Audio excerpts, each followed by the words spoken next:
This is a good list that I've put together, inspired by a couple of others and my own contribution, and I'd like to share this list with you. First, learning the power of purpose.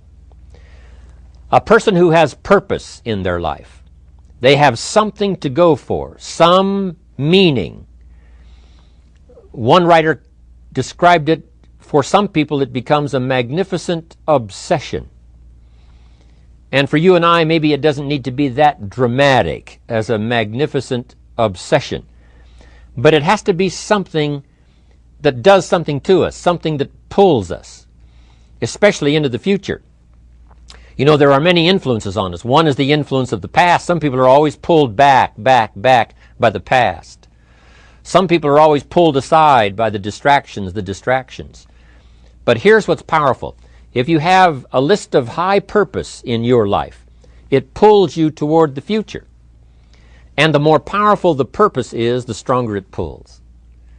And here's the other great advantage if you have purpose for the future. It pulls you through all kinds of challenges and all kinds of difficulties. If you don't have these strong purposes for the future, it's easy to get swallowed by a bad day. It's easy to be almost annihilated by a poor month. And it's easy sometimes to almost disappear beneath the waves of a year that goes backwards if you don't have something to pull you beyond that year. So if you want something to pull you through all kinds of challenges, all kinds of difficulties, and things that come at you, you got to have something on out there, beyond today, beyond next week, beyond next month, beyond this year, that pulls you into the future. And the clearer it is, the stronger it pulls. The more dynamic it is, the more it affects your life, your spirit, your heart, your soul. It also creates imagination. It gets your mind working on how to achieve that purpose. And if your mind will work, and if your heart works, and if your spirit works, and if you have good input, like good ideas, I'm telling you, there isn't anything you can't accomplish. So that's one of the great powers that'll make a variable of you, and that is purpose. Here's the next one, self-confidence. Where does self-confidence come from? And this is the best advice I can give you on that. Not neglecting, first of all, the small daily disciplines. Self-confidence really comes from feeling good about yourself. And one of the best ways to feel good about yourself is at the end of the day to know that you poured it on. You did your best. If you conducted a meeting, you did the best you could. If you made a phone call, it was the best phone call you could possibly make. If you wrote a letter, it wasn't a casual letter, it was your best letter. At the end of those kind of days, when you feel good about yourself, self-confidence starts to rise. You know that if you can have this kind of a good day, you can have another one the next day, and those days become the weeks become the months, and the month becomes a powerful year. Self-confidence comes from the lack of neglect. If you will not neglect to do the small daily disciplines, that's where self-confidence comes from. Part of good health is self-confidence. I know I'm going to be healthy. I take the Herbalife products. I eat the apple a day. I walk around the block. I do the jogging on the beach. At the end of the day, when you've really poured it on and you've done all the stuff, self-confidence grows. That self-confidence affects your health. It affects your future. It affects your psyche. So this is true. One of the great powers is self-confidence. Self-confidence means willingness to do whatever it takes to achieve. Some people say, well, I'll do it for a little while and see what happens. You know, I'll try a couple of things. If that doesn't work, I'm out of here. And all of us know that kind of person doesn't have much of a future. But if you're willing to do whatever it takes, if I have to learn a couple of things, I will learn those things. If I got to learn 5 or 6 things, I'll learn all 6. If I have to take an extra class, I'll take an extra class. If I've got to read the books, I'll read the books. If I have to consult with people who know more than I know, I will do the necessary consulting. Whatever it takes, I will do. That starts to develop unbelievable self-confidence. Self-confidence also comes from the ability to rise above your circumstances. To rise above what happens, the petty little things, the discouraging things that would sink everyone else's ship except yours, that would cause someone else to quit early in the day, but you keep going. That kind of willingness to overcome all circumstances, whether it's the little challenges or the big challenges. If you're willing to do that, I promise you, this kind of power will work for you, and in you, the variable, it'll make a difference. The third on the list I had was enthusiasm. And here's what I wrote about enthusiasm. Enthusiasm that's powerful is mostly enthusiasm that is enthusiasm inside, 90%, 10% outside. We all know what the enthusiasm is like when somebody lets us see their enthusiasm, which is like the 90%, and only 10% of it is inside. But the enthusiasm that really affects people is not just being loud, but the enthusiasm that runs deep, the enthusiasm that comes from deep inside, created by self-confidence, created by purpose, created by genuine willingness to help other people. That kind of enthusiasm, knowing that you're going to get the job done, knowing you're going to affect people, knowing you're going to have testimonials flowing in from all kinds of directions. That kind of enthusiasm. A lot of it is quiet. A lot of it is unheard. And the 10% that's heard, it rings a bell. People call it genuine enthusiasm because they know that what you say in the outward display of your enthusiasm is only a small tip of the iceberg of the enthusiasm you feel inside that really motivates you to do the best job you can. Next on my list to help you become the powerful variable is expertise. Wanting to excel in all of the skills and settling for nothing less than an outstanding performance. If you're willing to be the best in your field, if you're willing to demand of yourself excellence in skills, to be the best that you can possibly be, in the training, do the best you possibly can. In doing a workshop, do the best you possibly can. Developing the skills of using your personality, developing the skills of language, developing the skills of influence, developing the skills of organizing. If you're willing to be an expert in all of the skills, Herbalife has the way for you to invest those skills and not only make a handsome living, not only make a lot of money, but if you would so desire and if it would be your purpose, a chance to make your fortune. Expertise, excellence in skills. Here was the next one on my list, making a powerful contribution to you, the variable, and that is preparation. Well prepared. And preparation, of course, involves a whole lot of things. A big share of our life is preparing, getting ready. When we go to the first grade in school, we're just preparing for the second grade. After we've finished 2 grades, the 2 grades prepare us for number 3. Sometimes it seems like a long, excruciating time. And the time will just seem like it'll never come when we can finally have the performance that we really want. But it takes time to prepare. It takes time to get ready. And the decisions you make in the preparation time, those are the decisions that last for a lifetime. Preparing to have a good day. It's that preparing, maybe the night before, maybe the couple of days before the day that you're going to put everything together. The preparation for a meeting means that you've taken it serious. The preparation for doing a workshop means you're serious about the workshop. You want to make the best contribution. That kind of preparation is important. But here's preparation that's very vital, and that is to prepare yourself for success. Life seemingly does not wish to waste success on the unprepared. Life says, why waste a fortune on this person? They're not prepared to do the right things with it. They're not prepared to use it wisely. If a fortune was bestowed upon this unprepared person, it would probably be wasted.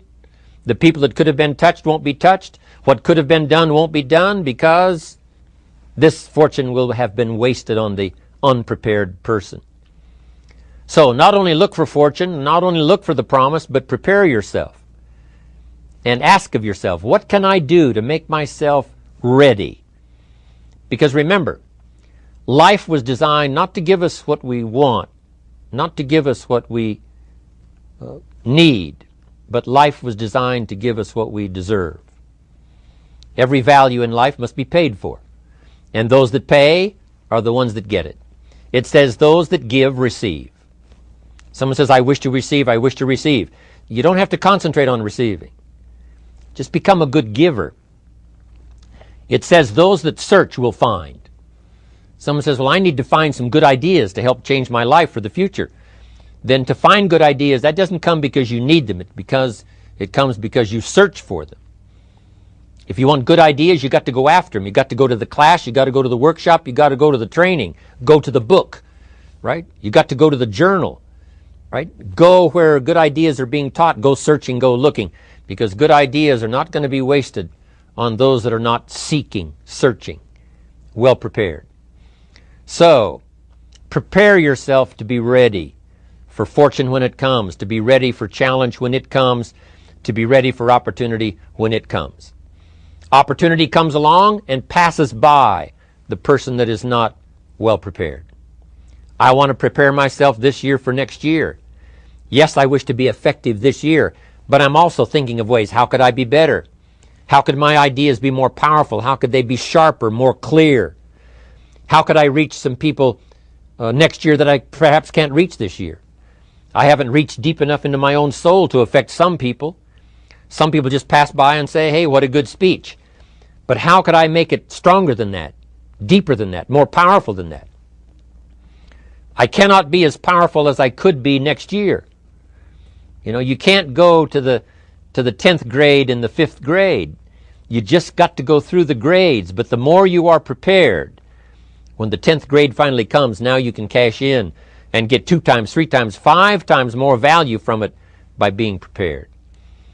I want to do my best this year for Herbalife, but I also want to get ready for next year, 1999.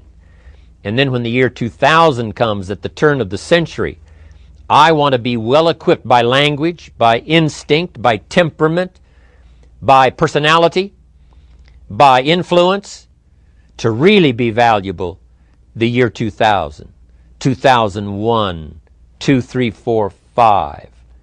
That's my goal. I'm sure it's your goal. Now here's the next one. There's great power in self-reliance. Self-reliance means you simply look mostly to yourself. It would be nice if someone just gave you this, gave you this, gave you this. It would be nice if everyone did their job exactly as they're supposed to do it. But here's what you've got to do. Primarily rely on yourself. Primarily say, I'm the person responsible. And I will learn the necessary skills so that I can help people learn their skills. If I need lots of people to do certain things to build my organization, that is what I must have. But I've got to be the final backstop. I've got to be the final one that people can rely on. So that if this is missed and this is missed, I can catch up. I can fill the gap. I can do the job.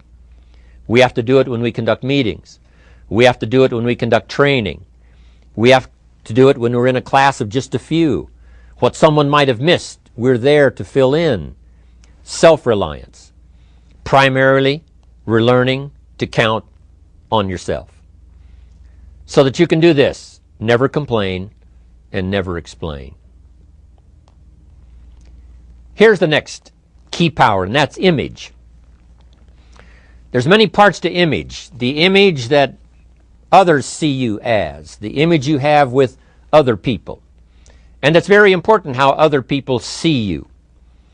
If they don't see you as a leader, chances are they won't pay attention. If they don't see you as being in control, chances are they won't have the trust. If they don't see you as knowing where you're going, what you want to accomplish, they probably won't follow. But if people can see you, if you have the image of someone that's in charge, in control of your life, your future, your destiny, in control of the situation, if they see that, that kind of image is powerful. It helps to win the day. It attracts other people. People want to be around people that are in control, that are powerful, but they know how to use their power. Influential, but they know how to use their influence. That kind of image is important. But here's a very important image, and that is your image of yourself. self. The way you dress, the way you talk, the way you think, your capacity for learning, all of that is an important image that you have of yourself. The image that you have that if it needs to be learned, you could learn it. If there's a book that needs to be mastered, you could master it. If there's a skill that needs to be learned, why couldn't you get busy now and learn that skill? That kind of self-image, that I am continually trying my best to be the best I can. Because one of the most important places you have to look is into the future, yes. You've got to look into the past, yes. You've got to look around, yes. But one of the most important places you have to look is in the mirror.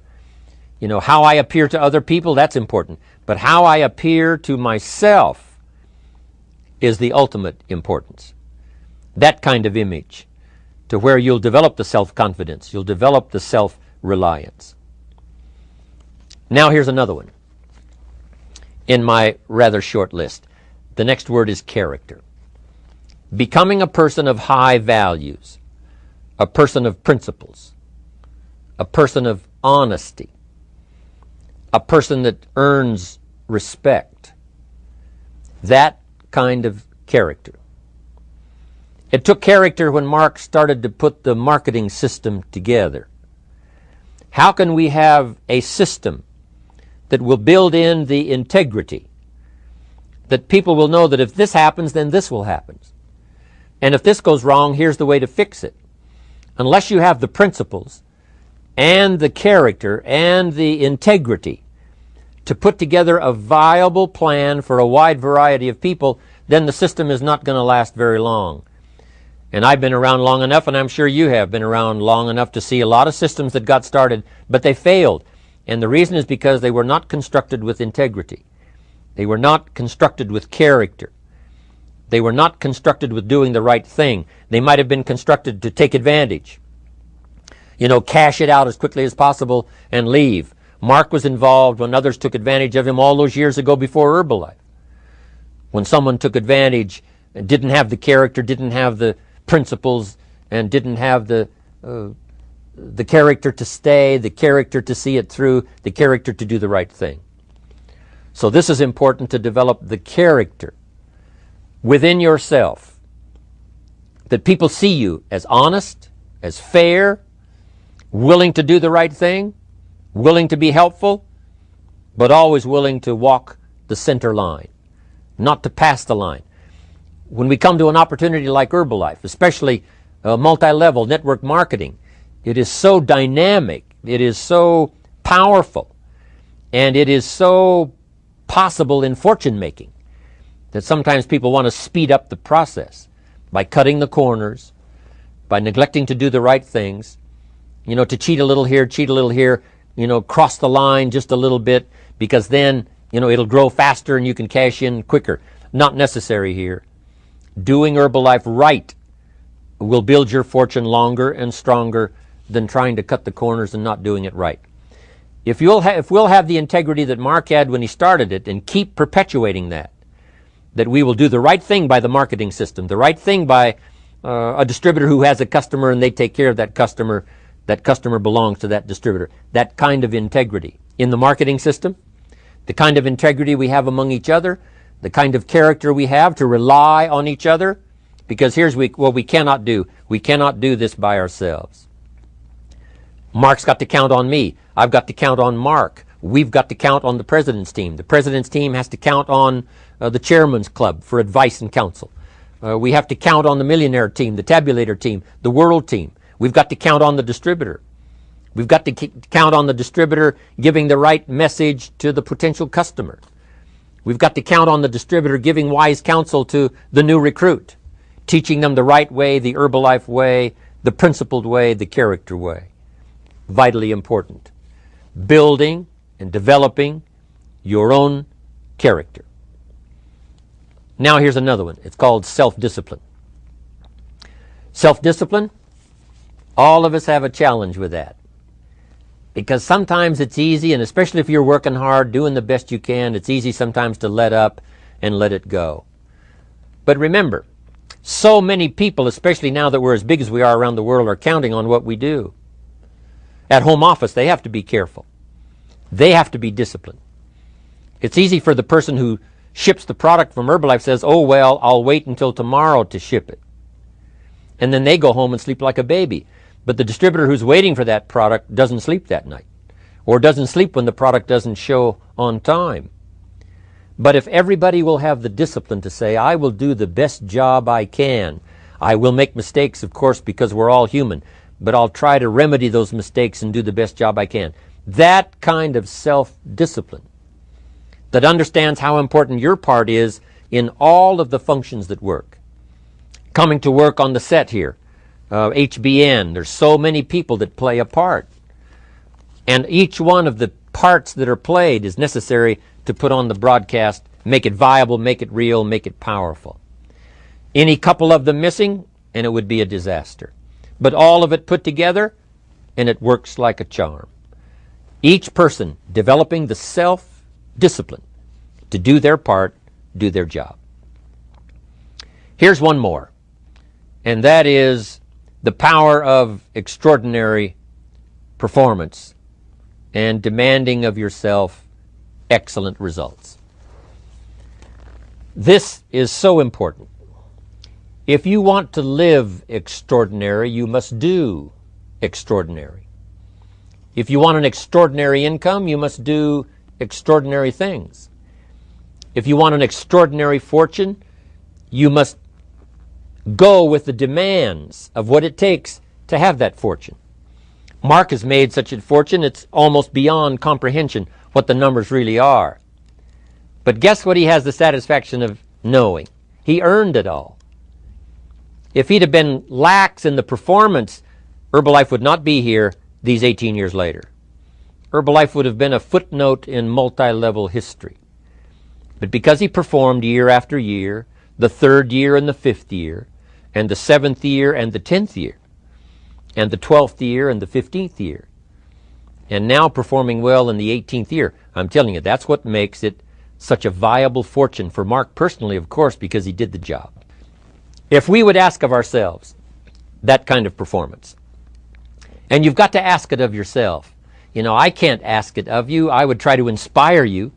I would try my best to share with you what it might taste like, what it's like to finally make your fortune. It happened for me.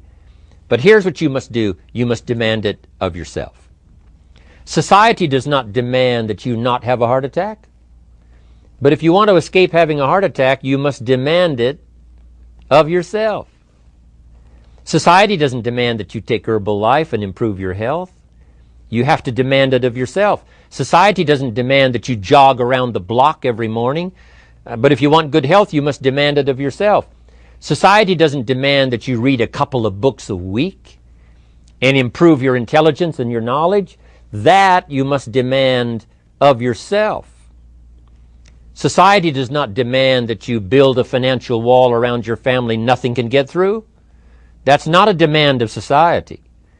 But you must demand it, if you wish it, you must demand it of yourself. Society doesn't demand that you learn a list of 10 skills in order to ensure your own future and the future of your family. Society doesn't demand it, doesn't require it. It is not a law. But if you want the benefit, you must demand it of yourself.